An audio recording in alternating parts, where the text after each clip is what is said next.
How much pressure do you feel as the new star signing coming into a club like Racing 92 to show your best stuff early, so everyone has a little nod to each other and goes, "Oh, okay, I get it. Kurtley's here. This is what he can do." Do you feel that kind of pressure to bring your best stuff early on? I think everyone wants to bring their A game like every day, and I think that's very important. It's a good attitude to have. But I think for me, it was more, not. I think the trick is not to overplay your hand. So the more you underplay and the more you just get your job done, don't overplay your head, don't force the play in front of you. Just do your job for the guy next to you. I think you start to build a little bit more better combinations, stronger combinations, and a bit more understanding of the game and a bit more understanding of the guys that you're playing with around you. So I think that's what I've been trying to do. Trying to underplay, trying to just do the little gritty stuff that's going to help the guys next to me to play their best game. And as games go on, as weeks go on, then you'll start to find your feet a bit more and start to take more risks and to be able to just play what's in front. So I think another thing on the end of that question is that I've always said, I'm very lucky to be playing with some world-class players in my team. So you don't want to be overplaying your hand. It's all you got to do is just your job and just rely on the guy next to you to do his. And at the moment, that's what's been happening. You got a great 9 and 10 combination who've really steering the ship around, and you just follow their lead.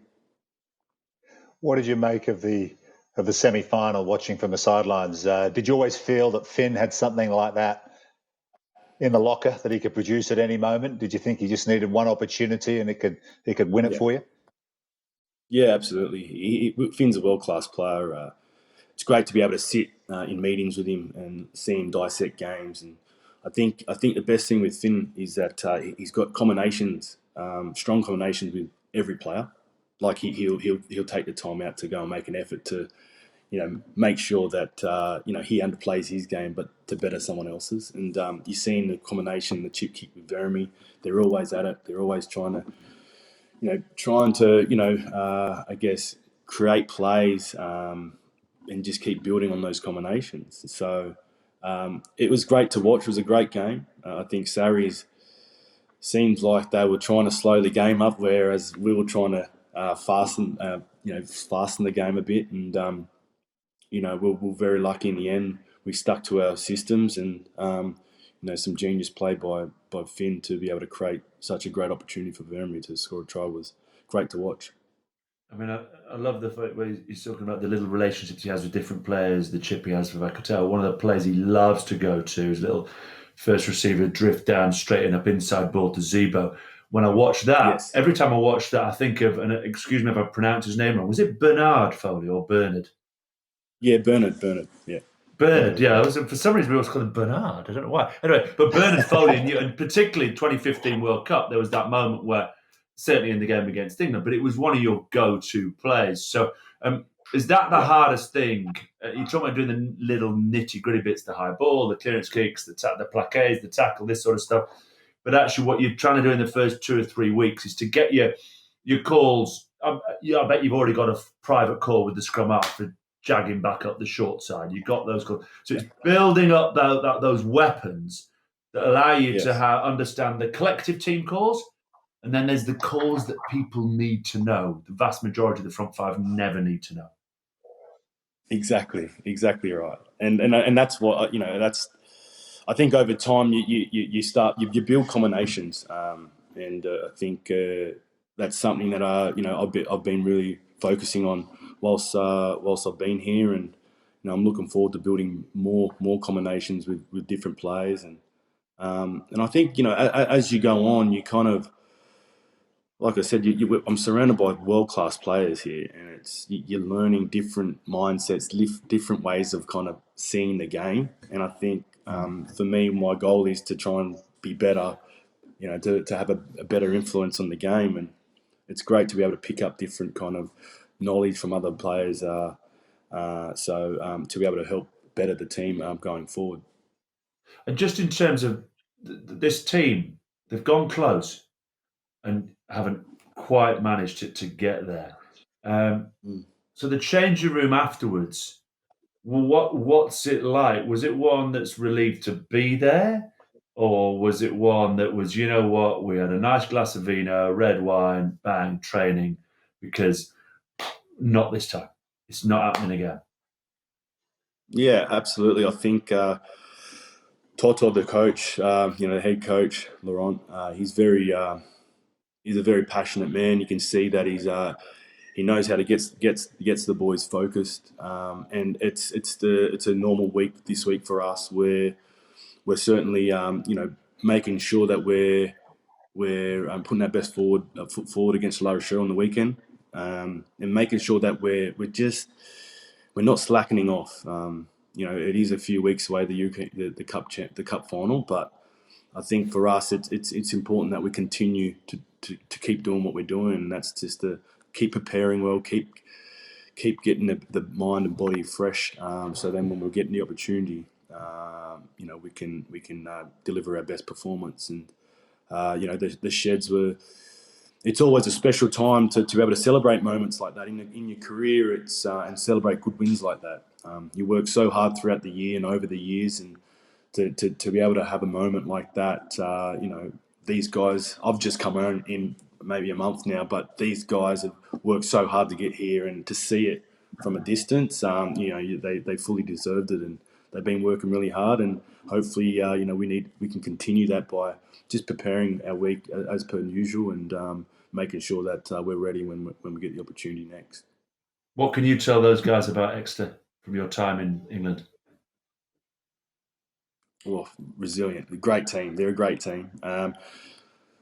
They're probably one of the best teams who know how to hold on to the ball. Like, their ball retention is phenomenal, and so therefore they're a very well drilled team. So you've got class players there now with Hoggy.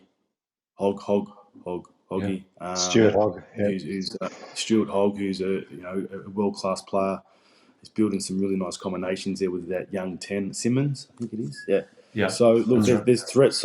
There's threats across the park, but Baxter is definitely got that club, well drilled, and you can see it with their performance week in, week out. They're very consistent, and they know where to be on and what to do on the field. So we'll definitely have our homework cut up, that's for sure.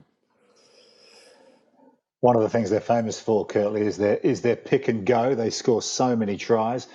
I think it was 4 tries, wasn't it, or 3 tries between a number 8 and a tight head prop on the weekend from close range. Are you guys going to sit down and work out as a team how to stop that? Because it seems to be such a crucial part of the game. But nobody, no team they play against seems to be able to find a way to stop them scoring from the pick and go so close to the line. Yeah, absolutely. Yeah, I guess we've just got to try and limit the amount of ball they have in the whole game. Yeah. Being disciplined, I think it's something that we need working on as well. I think we gave away a few penalties on the weekend that allow Sarries to get in the game, and it's just those normal things that's expected of you. Being disciplined, making sure that our rucks are solid, so we're able to play with the ball ourselves and just keep trusting our system. So. But in saying that, yeah, you're right. We definitely got to. I'm sure the forwards coach, we can they can work out a way to try and dissect the Exeter pack and see if we can apply ourselves accordingly. Well, one thing I find quite interesting about Racing United too is your superstar backs, big names, big players, and yet up front, the people who know and watch a lot of them will go Anthony Klaassen, outstanding, Wenceslas Laurie, outstanding, Bernard Leroux. But you ask people outside, they'd struggle to name them. They're not recognisable figures. So it almost seems like this blend of real grafters. And then Lorenzetti says, right, they're the grafters, they're the ball, you guys go finish. Just tell me about the work rate of some of these guys who aren't global names, but just deliver almost error-free performances when they play.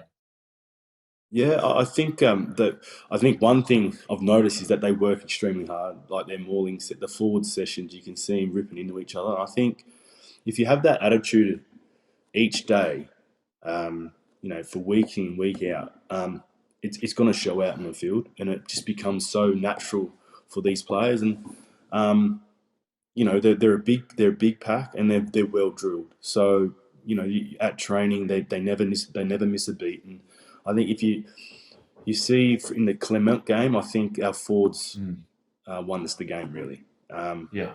I know, pretty much, they fronted up with the physicality and just outworked the opposition. So, we've definitely got it in us, and I'm sure that when it's always shown in our video clips, and the more positive energy that we can give those guys, and the more that we're going to get out of them. So, again, these guys know their role. They know they know what's expected of them, just like the backs. So each individual just needs to bring their A game, and fortunately they've been doing that. And just one question on, I know it's not Sarries and Exeter who haven't got the DNA of winning in Europe before. Just fascinated to know, you've only been there a short period of time. I felt Racing 92 were really off it in the first half, and often in a big semi-final game or a final, it's who your opponents are. And I just sort of felt that it was Racing were thinking, oh, it's not those guys again. Please don't let it be those guys again. They have that ability to knock us over on front half. So English, so disciplined, so structured, kick, press. Did you notice anything in the build-up to that game? Could you feel there was a slightly different edge because of who it was? I think so, yeah, definitely. Again, it's my first time kind of being around the group, being prepared for a big game. But you can see definitely little trends of guys or forwards displaying and working on during the week, and so then it becomes so natural for them. But I think we were kind of expecting Sarries to kind of try and squeeze us out of the game, straight away you can see him. Every line out, every scrum, someone was going down. They were trying to slow it down. So straight away I was like, okay, they're trying to suffocate us here. They're trying to frustrate us. I think in the second half, I think they did that. But I think when at training, we're always focusing on trying to just trusting our systems, going back to the things that we know that's going to get us out of this, get us out of a situation. And I think, Finn started to step up.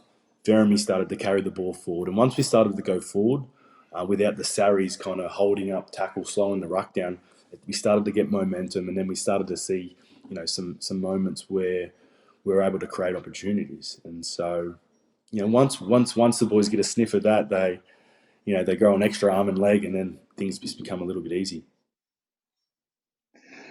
Kurtley, obviously your focus is with Racing 92 at the moment, but I wanted to ask you about Wallaby rugby. I mean, you played 92 Test matches. You're only 8 from breaking through 100. Have you had any conversations with Dave Rennie? Obviously, he's taken over as head coach of the Wallabies because you are eligible under the Giteau law, to be selected if you were so.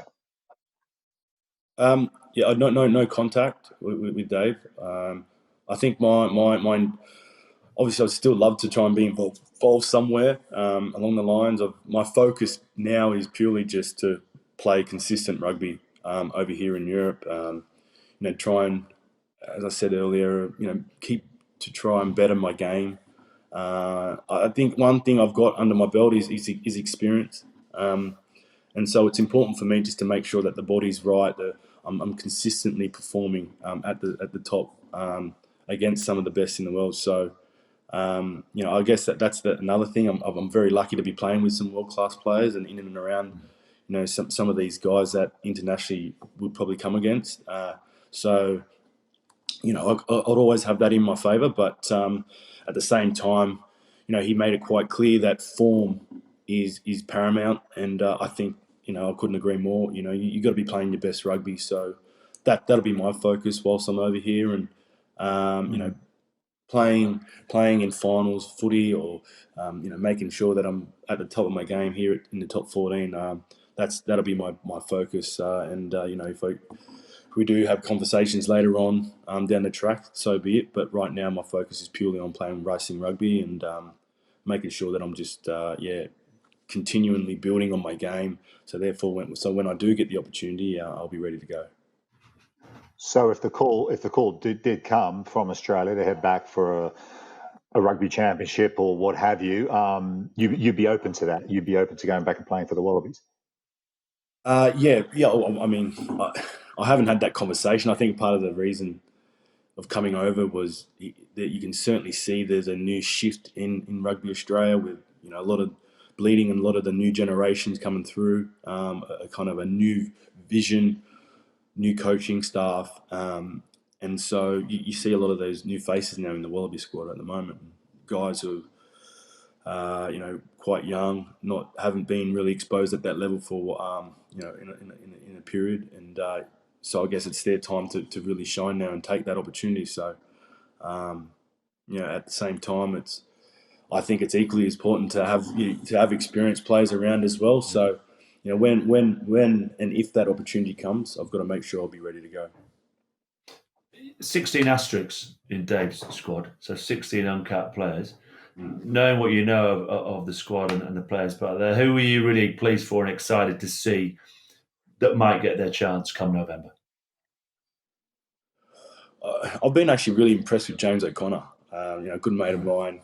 He's obviously come back, really fit, and he started directing the Queensland Reds, in the right direction in that 10 position. So I'm just really pleased to see him going really well and being a really integral part in that team, in that squad. I know a lot of the younger guys will be looking forward to being around him to follow his lead, and it's going to be very interesting. And you've got guys like a lot of the Tars boys that I've played with, young Jake Gordon, another back and a half-back who's got enormous potential. So, I'm just excited to see a lot of those guys get a crack again. And, it's going to be interesting. It's going to be interesting. Yeah. I mean, it was an extraordinary selection back in 2013 when Robbie stuck him in at 10 in a Lions test. Are you would be comfortable now seeing James O'Connor in a Wallaby 10 jersey and go, the kid's ready? Yeah, absolutely. Yeah, he's not so much a kid anymore, So no, he's like 45 years old. He's got.